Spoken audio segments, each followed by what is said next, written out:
Escúchame bien, porque lo que está pasando esta noche no es un simple intercambio diplomático entre dos gobiernos vecinos, es algo mucho más profundo. Es el momento en que el sistema, ese sistema que siempre ha tratado el Golfo de México como un recurso a repartir entre los poderosos, muestra su verdadera cara. Trump no está señalando aguas internacionales. Trump está señalando soberanía, está señalando petróleo, está señalando la posibilidad de que México, por primera vez en décadas, se atreva a decirle no a Washington con voz firme y sin pedir permiso. Y Claudia Sheinbaum y Omar Arf no están respondiendo como políticos que temen perder un puesto. Están respondiendo como representantes de un país que ya entendió algo que muchos en este continente todavía no quieren aceptar, que el orden mundial está cambiando y que quien no se posicione hoy, mañana no tendrá posición. Esto no es drama, esto es geopolítica real, y tú viviendo en los Estados Unidos necesitas entenderlo, porque lo que se decide en el Golfo no se queda en el Golfo. Permíteme llevarte al principio de todo esto, porque si no entiendes la raíz, nunca vas a entender lo que está pasando hoy. El Golfo de México no es simplemente un cuerpo de agua, no es simplemente una frontera líquida entre dos naciones, es uno de los territorios energéticos más estratégicos del hemisferio occidental. Ahí debajo, en esas profundidades que la mayoría de la gente nunca ve, hay reservas de petróleo y gas natural que han definido relaciones de poder, guerras silenciosas, acuerdos secretos y décadas de influencia estadounidense sobre México. Y cuando digo influencia, no estoy siendo poético, estoy siendo preciso, porque la historia del petróleo mexicano es, en gran medida, la historia de cómo una potencia más grande usa los recursos de una nación más pequeña para sostener su propio dominio global. Tienes que recordar lo que pasó en 1938. Lázaro Cárdenas, un presidente mexicano que entendía perfectamente lo que significaba soberanía, tomó una de las decisiones más audaces del siglo XX en América Latina. Nacionalizó el petróleo. Le dijo a las compañías británicas y estadounidenses que habían estado extrayendo riqueza mexicana durante décadas. Se acabó. Ese petróleo le pertenece al pueblo de México y nació Pemex. Petróleos Mexicanos como símbolo de que un país puede decidir sobre sus propios recursos. Eso fue un acto revolucionario y el mundo anglosajón nunca lo olvidó, nunca lo perdonó completamente. Pero lo que las élites aprendieron con el tiempo es que no siempre necesitas ocupar militarmente un territorio para controlarlo. A veces solo necesitas crear las condiciones económicas correctas para que un gobierno presionado por la deuda, por el FMI, por el Banco Mundial, por las agencias de calificación crediticia, abra sus propias puertas. Y eso fue exactamente lo que pasó en México durante décadas de políticas neoliberales. Con la reforma energética de 2013, bajo la administración de Enrique Peña Nieto, México volvió a abrir sus recursos energéticos a la inversión privada extranjera. Las compañías volvieron, no con tanques, con contratos, con abogados, con Cabilder y el Golfo de México, volvió a estar en la mesa de negociaciones que México no controló completamente. Cuando llegó López Obrador al poder, una de sus primeras señales fue clara. Vamos a recuperar la soberanía energética. Vamos a fortalecer a Pemex, vamos a revisar esos contratos. Y aunque muchos analistas financieros internacionales lo criticaron duramente, y las bolsas de valores respondieron con nerviosismo, AMLO no cedió porque entendía algo fundamental. Si un país no controla su energía, no controla su economía.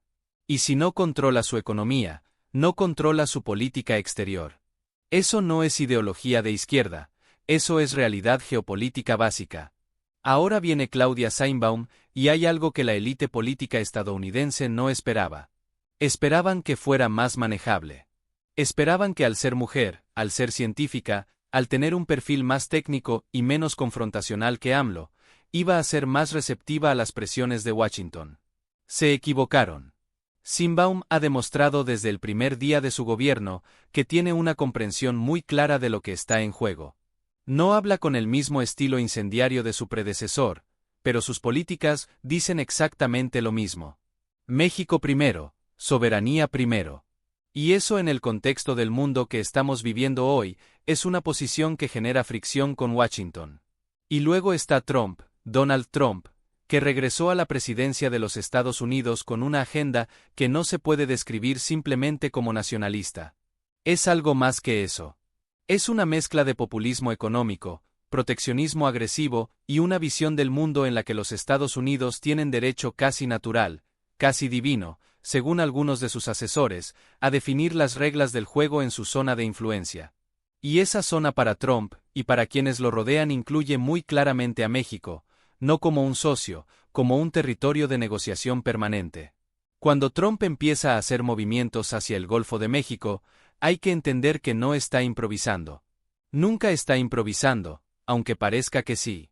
Detrás de cada declaración, de cada amenaza, de cada oferta que hace públicamente, hay una estructura de intereses, industrias energéticas, fondos de inversión, lobistas de Washington que llevan años trabajando para redirigir la política exterior estadounidense hacia una mayor presencia en los recursos del Golfo. Solamente el Golfo mexicano, también el Golfo en su totalidad que incluye aguas de varios países. Pero México, por su posición geográfica, y por la magnitud de sus reservas, es el objetivo central. Lo que Trump está haciendo se puede describir de la siguiente manera. Está usando el lenguaje de la seguridad nacional, del combate al narcotráfico, de la protección de los intereses estadounidenses como paraguas político para justificar una presión que en su raíz es económica. Está diciendo, en esencia, si México no coopera con nosotros en ciertos términos, vamos a usar todos los instrumentos que tenemos. Aranceles, amenazas de designaciones terroristas a cárteles, presión diplomática para crear condiciones en las que México no tenga otra opción que ceder. Eso se llama coerción económica y no es nueva, es tan vieja como el imperialismo mismo. Ahora bien, ¿por qué? ¿Por qué esta noche es diferente? ¿Por qué la respuesta de Sannebaum y de Omar Arfug, el secretario de Seguridad, merece esta atención? Porque lo que están diciendo públicamente esta noche no es el lenguaje diplomático tibio que estamos acostumbrados a escuchar de los gobiernos latinoamericanos cuando enfrentan presión de Washington. No es ese lenguaje de valoramos nuestra relación bilateral. Y continuaremos el diálogo en los canales correspondientes. No, lo que están diciendo es mucho más directo, mucho más firme y mucho más significativo en términos históricos. Sannebaum está dejando claro que México no va a negociar su soberanía energética bajo presión, que el Golfo de México, sus recursos, su subsuelo, sus profundidades, pertenece al pueblo mexicano y está bajo la administración del Estado mexicano, y que cualquier intento de redefinir esa realidad va a encontrar una respuesta institucional, diplomática y, si es necesario, legal. Eso es exactamente lo que un Richard Wolff te diría, que es la diferencia entre un Estado que sirve a los intereses del capital internacional y un Estado que intenta con todas sus contradicciones representar a su pueblo. Porque Wolff llevaría esta conversación exactamente aquí, al punto donde el capitalismo global y la soberanía nacional se encuentran en colisión directa. Y Omar Arfus, que viene del mundo de la seguridad, que conoce mejor que nadie cómo operan las estructuras de poder en la frontera entre México y Estados Unidos, está añadiendo una dimensión que muchos analistas están ignorando. Arfus sabe que la presión sobre el Golfo no viene desconectada de la presión sobre el tema de los cárteles. Sabe que cuando Washington habla de designar a organizaciones criminales mexicanas como terroristas, está creando un instrumento legal que podría ser usado para justificar intervenciones mucho más profundas en territorio mexicano, y está respondiendo con una postura de soberanía en materia de seguridad. También México combate a los cárteles, México tiene sus propias estrategias.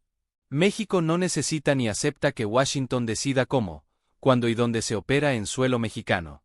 Esto es muy importante que lo entiendas, especialmente si vives en los Estados Unidos, porque los medios de comunicación en inglés van a presentar esta historia de una manera muy específica. Van a decir que México está siendo difícil, que Sannebaum está siendo obstinada, que la negativa a cooperar más estrechamente con Washington en temas energéticos y de seguridad es una señal de que México está cediendo terreno a la influencia de China o de Rusia. Ya lo verás, es el guión de siempre.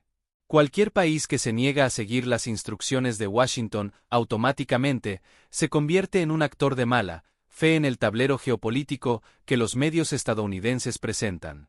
Pero tú que entiendes el español, que tienes raíces en esta cultura, que sabes lo que significa crecer entre dos mundos, tienes acceso a una narrativa diferente, tienes la capacidad de leer esto con más profundidad, y lo que estás viendo, Si lo lees sin el filtro de la propaganda corporativa estadounidense, es algo histórico. Estás viendo a México, un país que durante décadas fue tratado como el patio trasero de los Estados Unidos. Levantarse y decir, hasta aquí, con palabras calmadas, con argumentos legales, con postura institucional, pero diciéndolo. Ahora hablemos de la dimensión económica, porque aquí es donde la cosa se pone verdaderamente interesante para entender por qué Trump está moviendo fichas en este momento específico. Los Estados Unidos están viviendo una contradicción enorme. Por un lado, la administración Trump quiere independencia energética total, quiere producción doméstica de petróleo y gas, quiere salirse de acuerdos climáticos que considera obstáculos para esa producción.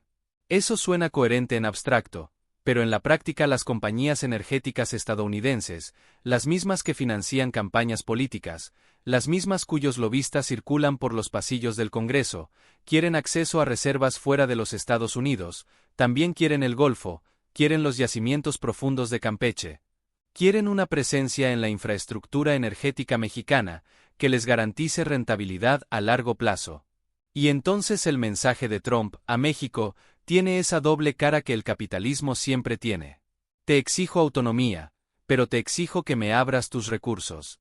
Te digo que respeto tu soberanía, pero te amenazo si no haces lo que yo necesito que hagas para satisfacer a los intereses que me pusieron donde estoy. Esa es la contradicción fundamental. Y Sainbow lo ve, y Arf lo ve. Y la respuesta de esta noche es en parte una respuesta a esa contradicción. Quiero que pienses en algo que muy pocos analistas están poniendo sobre la mesa en este momento. México está en una posición geopolítica única en el mundo de hoy. Es el único país del planeta que comparte una frontera de más de 3.000 kilómetros con la potencia hegemónica en declive relativo más grande de la historia moderna. Eso es los Estados Unidos. Una potencia que sigue siendo enormemente poderosa, que sigue teniendo el ejército más grande del mundo, que sigue teniendo el dólar como moneda de reserva global, aunque ese estatus está siendo desafiado cada vez más, pero que está viviendo tensiones internas profundas, una desigualdad económica explosiva, una polarización política que paraliza su gobierno y una pérdida gradual de credibilidad en el escenario internacional, y México al mismo tiempo está emergiendo, no de manera espectacular, no de la manera en que los medios cubren los milagros económicos asiáticos, sino de manera silenciosa, compleja, contradictoria. El nearshoring, el proceso por el que compañías internacionales están moviendo sus operaciones a México para estar más cerca del mercado estadounidense, está transformando regiones enteras del país. La inversión extranjera directa en México ha alcanzado niveles históricos en los últimos años. Y lo más importante, México tiene algo que en el siglo XXI vale más que el oro. Tiene agua, tiene tierra agrícola, tiene una población joven en un mundo que envejece y tiene petróleo en el Golfo. Eso hace a México estratégicamente invaluable, y eso también lo hace estratégicamente vulnerable, porque los poderosos siempre quieren lo que tú tienes cuando lo que tienes es escaso, y ellos lo necesitan. Hablemos ahora de algo que me parece fundamental para entender esta coyuntura. El cambio en la moral global que estamos viviendo. Porque no es solo una historia de petróleo y aranceles y declaraciones diplomáticas. Es una historia sobre qué valores van a definir las relaciones internacionales en las próximas décadas. Durante 70 años, el orden internacional estuvo dominado por una narrativa muy específica, la narrativa de Occidente, específicamente de los Estados Unidos. Y sus aliados europeos como portadores de la democracia, los derechos humanos, el libre mercado y el Estado de Derecho. Esa narrativa justificó intervenciones militares, golpes de Estado, sanciones económicas y presiones diplomáticas en todo el mundo. Se hacían cosas terribles en nombre de esos valores, pero la narrativa era poderosa porque mucha gente la creía. Hoy esa narrativa está en crisis terminal, y no la destruyeron sus enemigos, la destruyeron sus propios promotores. Cuando el mundo vio cómo los Estados Unidos manejaron la guerra en Irak basada en mentiras sobre armas de destrucción masiva, cuando el mundo vio las torturas en Abu, cuando el mundo vio cómo Wall Street destruyó la economía global en 2008 y los responsables no fueron a la cárcel, sino que recibieron rescates con dinero público. Cuando el mundo vio el trato a los migrantes en la frontera sur de los Estados Unidos, la narrativa moral de Occidente se fue erosionando, y en ese vacío nuevas potencias, China, Rusia, y en menor medida Brasil, India, Sudáfrica están construyendo narrativas alternativas sobre cómo deben organizarse las relaciones internacionales. México está observando todo esto muy de cerca. Y Sane Baum, que es una persona intelectualmente seria, que entiende los sistemas complejos, viene de la ciencia climática, no lo olvidemos, está tomando decisiones de política exterior con esa comprensión en mente. No está apostando ciegamente por la alianza con Washington. Tampoco está apostando por una ruptura dramática. Está navegando, está buscando el espacio de autonomía que México necesita para proteger sus recursos, fortalecer sus instituciones y posicionarse en un mundo multipolar donde tener opciones es más valioso que tener un solo patrón. Eso irrita a Trump profundamente porque Trump opera en una lógica muy simple. ¿Estás conmigo o estás contra mí? ¿Eres leal o eres un problema? Y un México que dice, queremos buenas relaciones con ustedes, y también con China, y también con otros actores globales.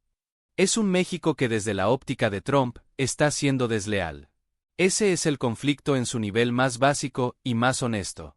Pero déjame llevarte a un nivel más profundo todavía, porque hay algo que los analistas convencionales no dicen y que un economista político como Wolf diría sin vacilar. Esta tensión entre Trump y México no es solo entre dos gobiernos, es entre dos modelos de organización económica.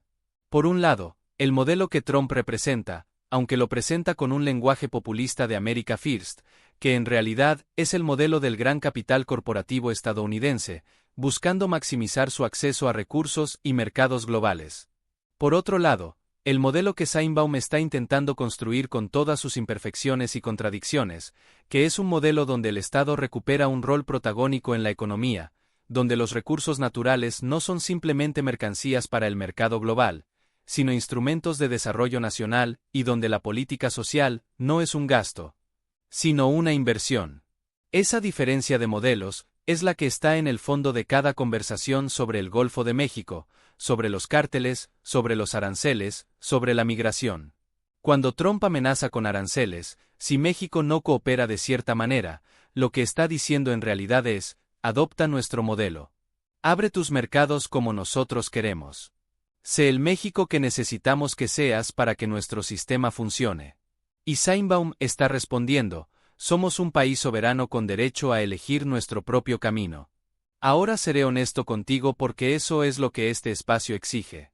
México no es un país sin contradicciones. Pemex tiene problemas serios de deuda, de corrupción histórica, de capacidad productiva que ha caído en los últimos años. La violencia de los cárteles es una realidad brutal que afecta la vida cotidiana de millones de mexicanos. La desigualdad en México sigue siendo escandalosa. No estoy aquí para idealizar a ningún gobierno. Sane Baum no es perfecta.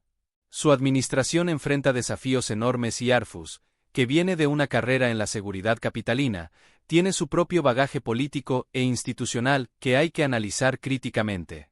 Pero lo que importa en este momento específico, en esta confrontación específica con la administración Trump, es que la postura de México es correcta en sus principios fundamentales. La soberanía sobre los recursos naturales es un derecho inalienable de cualquier nación. La negativa a someterse a presiones externas que buscan redefinir esa soberanía es una posición legítima, legal y moralmente coherente, y que México la esté sosteniendo con la firmeza que lo está haciendo esta noche. Es algo que merece ser reconocido y analizado con seriedad. Piensa en lo que significa esto para el resto de América Latina. México es la segunda economía más grande de la región. Es el país latinoamericano con la relación más intensa y más compleja con los Estados Unidos. Si México cede ante la presión de Trump en el tema del Golfo, manda una señal a toda la región, que la soberanía energética es negociable cuando Washington aplica suficiente presión. Pero si México sostiene su posición, manda exactamente la señal contraria, que es posible mantener una relación funcional con los Estados Unidos sin renunciar a tu derecho a decidir sobre tus propios recursos. Ese es el efecto dominó que nadie está calculando en los medios en inglés. Colombia lo está viendo, Venezuela lo está viendo, Brasil lo está viendo, Bolivia lo está viendo, cada uno con sus propias circunstancias, con sus propios gobiernos, con sus propias relaciones con Washington, pero todos están observando qué pasa cuando México dice no. Y hay algo más que quiero que consideres, porque tiene que ver directamente con tu vida, si eres latina X, si eres hispano, si eres mexicano-americano viviendo en los Estados Unidos hoy.